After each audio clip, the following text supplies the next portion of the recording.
Bienvenue. Aujourd'hui, on va se plonger dans les idées fascinantes de Lumière et le luminaire de Thierry Minkowski. Et pour comprendre l'univers, on va suivre un guide un peu particulier, la lumière elle-même. Pour nous guider dans ce voyage, on va se poser une seule et unique question.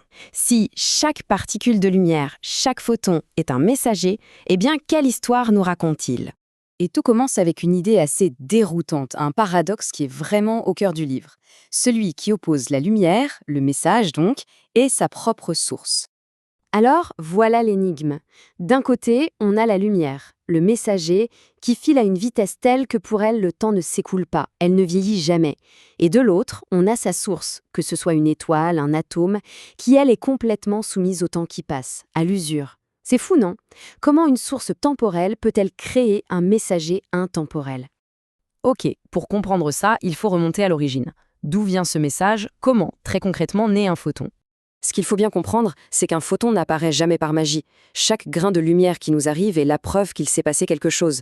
Quelque part, une transformation d'énergie qui a laissé une trace. À l'échelle de l'infiniment petit, tout part d'un saut quantique. Imaginez un électron qui reçoit un surplus d'énergie. Hop, il saute sur une orbite plus élevée. Mais cette position est instable, il ne peut pas y rester. Alors, en retombant à sa place, il doit se débarrasser de cette énergie en trop. Et il le fait en émettant un photon. Voilà, une étincelle de lumière est née. Et maintenant, si on dézoome complètement, on arrive aux étoiles. Là, ce sont de véritables forges cosmiques. Au cœur de ces forges, la fusion nucléaire déchaîne des quantités d'énergie absolument colossales sous la forme d'un flot ininterrompu de photons. Mais là où ça devient vraiment incroyable, c'est que ce message lumineux, même s'il a voyagé des millions d'années, on a appris à le déchiffrer. C'est comme si on pouvait lire une lettre envoyée depuis l'autre bout de l'univers. Bon, l'idée de décomposer la lumière, ça date de Newton et de son prisme. Mais c'est au XIXe siècle que tout bascule. Un physicien, Joseph von Fraunhofer, remarque quelque chose d'étrange. L'arc-en-ciel créé par la lumière du soleil n'est pas continu. Il est zébré de centaines de petites lignes noires. Personne ne savait alors que ces lignes allaient révolutionner l'astronomie. En fait, ces lignes, c'est une signature spectrale. Chaque élément chimique de l'univers, hydrogène, hélium, fer, tout ce que vous voulez, absorbe la lumière à des fréquences bien précises. Ça crée un motif unique, une sorte de code-barre, une véritable empreinte digitale lumineuse. Et la puissance de ce code-barre est juste dingue. En analysant simplement la position des raies, on peut connaître la composition chimique d'une étoile à des milliards de kilomètres. La couleur générale nous donne sa température. Et si les raies sont un peu décalées, on sait même si l'étoile s'approche ou s'éloigne de nous. Et la preuve la plus folle de l'efficacité de cette technique, c'est l'hélium. En 1868, des astronomes analysent la lumière du Soleil et repèrent un code-barre inconnu qui ne correspondait à rien de connu sur Terre. Ils l'ont appelé hélium, d'après le dieu grec du Soleil, Hélios. Cet élément a donc été découvert sur le Soleil, presque 30 ans avant qu'on le trouve sur notre propre planète. Allez, on continue.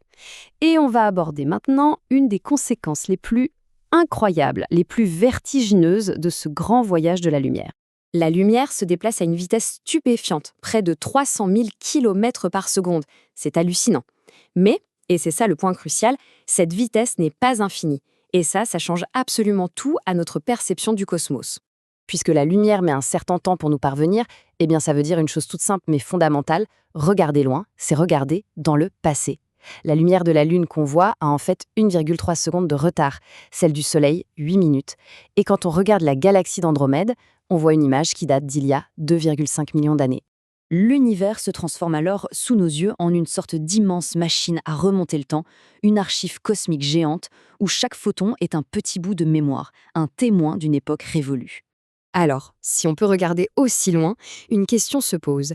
Quel est le message le plus ancien qu'on ait jamais pu capter? Quelle est la toute première lumière de l'univers? Eh bien, la réponse est surprenante. Cette plus vieille lumière ne vient pas d'une étoile, ni même d'une galaxie.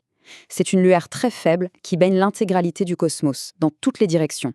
C'est ce qu'on appelle le fond diffus cosmologique. C'est l'écho lumineux du Big Bang. Pour comprendre, il faut s'imaginer l'univers tout jeune. Pendant ces 380 000 premières années, c'était une sorte de brouillard brûlant, une soupe de particules si dense que la lumière ne pouvait pas s'échapper. Les photons étaient piégés. Et puis, l'univers s'est assez refroidi pour que les premiers atomes se forment. Et là, d'un seul coup, il est devenu transparent. La lumière a enfin été libérée. Donc ce rayonnement qu'on capte aujourd'hui, c'est le flash de ce moment précis.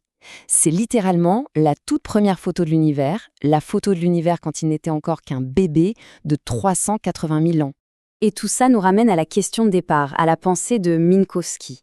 La lumière, ce messager qui raconte toute cette histoire, nous rappelle sans cesse une chose fondamentale. Elle n'est jamais l'origine.